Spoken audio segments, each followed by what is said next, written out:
મિત્રો, જો પ્લોટિંગની સ્કીમમાં તમને પ્લોટ વિલંબથી આપવામાં આવે અને વિલંબથી એનો દસ્તાવેજ કરવામાં આવે તો રેરા દ્વારા એ જે વિલંબનો સમય હોય એટલા સમયનો તમને વ્યાજનો હુકમ કરવામાં આવી શકે છે અને એ હુકમ જે છે એ જે પ્રમોટર હોય એને પાળવો પડે છે. તો મિત્રો, આ આખો મામલો બહુ મહત્વનો છે, કેમ કે ઘણા બધા લોકો વીકેન્ડ વિલા પ્લોટિંગની સ્કીમો ને બધું ખરીદતા હોય છે અને મોટી મોટી કંપનીઓ હવે આવી વીકેન્ડ વિલા અને પ્લોટિંગની સ્કીમો પાડતી હોય છે અને એમાં ખાસા મોંઘા ફાર્મ હાઉસ જેવા બંગલા અને બધું બનતું હોય છે.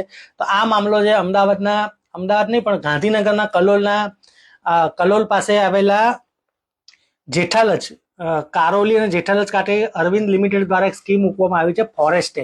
અને આ ફોરેસ્ટે નામની સ્કીમમાં એક જે ગ્રાહક છે એમણે સેક્ટર બીમાં એક સ્ટુડિયો ટાઈપ વિલા ખરીદ્યો હતો અને એના માટે 20/8/2017 રોજ બાનાખત કર્યો હતો અને બાનાખતની શરત મુજબ એમણે 15/3/2023 સુધીમાં વિલાનો કબજો આપી દેવાનો હતો.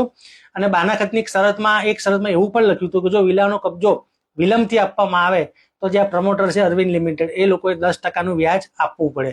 પરંતુ આ વિલાના પૈસાનું ને બધું ચૂકવણું થઈ ગયા બાદ પણ એમને કબજો મળ્યો નહોતો. એટલે જે રહીશ છે એમણે ગુજરાત રેરામાં કેસ ફાઇલ કર્યો હતો અને કેસ ફાઇલ કર્યો એમાં એવું કીધું કે ભાઈ અમને વિલંબથી કબજો આપ્યો છે. બીજું કે એમને બાનાખત અમને યોગ્ય પૈસા ચૂકવણા કર્યા પછી પણ ખાસા લાંબા સમય પછી બાનાખત કરી આપ્યો છે, એટલે એ કસૂર કર્યો છે. બીજું કે 9 મીટરનો રોડ નથી આપ્યો અને આખી સ્કીમમાં 10,000 જેટલા ઝાડ વાવવાની જે પ્રોમિસ કરી હતી એ ઝાડનું ટ્રી પ્લાન્ટેશન કર્યું નથી. એટલે જે છેલ્લા 3 મુદ્દા છે એ તો રેરાએ ધ્યાનમાં લીધા નહીં, પરંતુ આ જે કહેવાય ને કે કબજામાં વિલંબ છે એના માટે 10%નું જે કહેવાય વ્યાજનું ચૂકવણી કરવાનો રેરા દ્વારા આદેશ કરવામાં આવે છે. સામાવાળા જે પ્રમોટર છે એમણે એવો બચાવી લીધો હતો કે આ જે સ્કીમ છે એ કોરોના પેન્ડેમિકના કારણે ધીમી પડી હતી અને એનું 6 મહિનાનું એક્સટેન્શન લેવામાં આવ્યું હતું.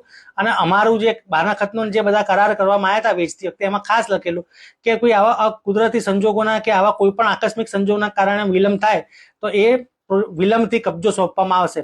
પરંતુ આ બધા ડોક્યુમેન્ટ ધ્યાનમાં લઈ અને રેરા દ્વારા એવો હુકમ કરવામાં આવ્યો કે ભાઈ આ જે પ્રમોટર છે એમના દ્વારા વિલંબથી કબજો સોંપવામાં આવ્યો હોવાથી જે બાયર છે એને વ્યાજ લેવા માટે હકદાર છે. એટલે તારીખ 16/3/2023 થી 2/2/2024 સુધીનું વ્યાજ ચૂકવવાનો આદેશ કર્યો છે. તો મિત્રો, પ્લોટિંગના સ્કીમમાં પણ જો તમારે સ્કીમ ધીમી ચાલતી હોય તમને વિલંબથી કબજો મળે તો તમને વ્યાજ મળવા પાત્ર છે.